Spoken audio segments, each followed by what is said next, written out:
जब ये अपना पूरा साउंड सिस्टम पैक करके ट्रक में लोड कर रहे थे तभी इनके मालिक का कॉल आता है। विशाल की टीम को जो लीड कर रहा था उनके पास कॉल आता है मालिक का कि यार जो जमशेदपुर पिकअप वैन गई थी ना वो खराब हो गई है वहां पे, तुम लोग को जमशेदपुर जाना पड़ेगा ट्रक लेके, और वहां से जो उनका सामान था, जो जमशेदपुर के मैरिज हॉल का सामान था इनका, उसको भी इसी ट्रक में लोड करके तुम सब लोग एक साथ वापस धनबाद आ जाना, फिलहाल तुम लोग घर मत आओ।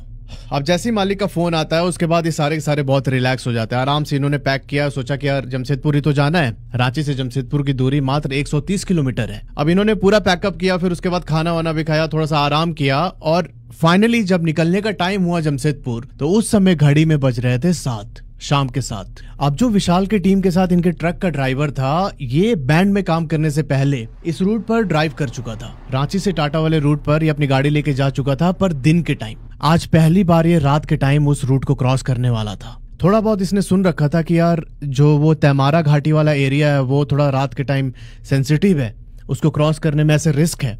तो इसने अपने मालिक को कॉल किया कि भैया अभी हम लोग को 7 बज चुका है, यहाँ से रांची से निकलते निकलते तैमारा लगभग 8 साढ़े 8 के आसपास हम लोग क्रॉस करेंगे, और हमको सही नहीं लग रहा है इस समय, मतलब आपको भी तो पता ही है।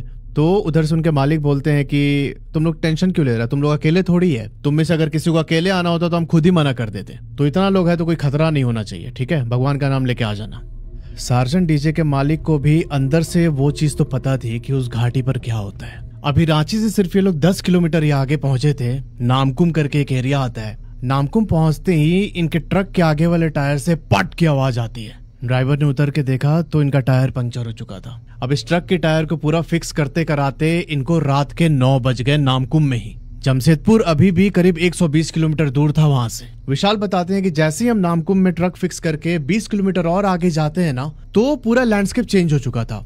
एकदम घनी घाटी और जंगल के बीच से हमारी गाड़ी आगे बढ़ रही थी। थोड़ी देर के बाद हमने देखा कि रोड के दोनों साइड पर, एक साइड पे हनुमान जी की मूर्ति और दूसरे साइड पर काली माता की। अब जहां पर ये मूर्ति थी उसके पास में एक बोर्ड लगा हुआ था तैमारा घाटी का।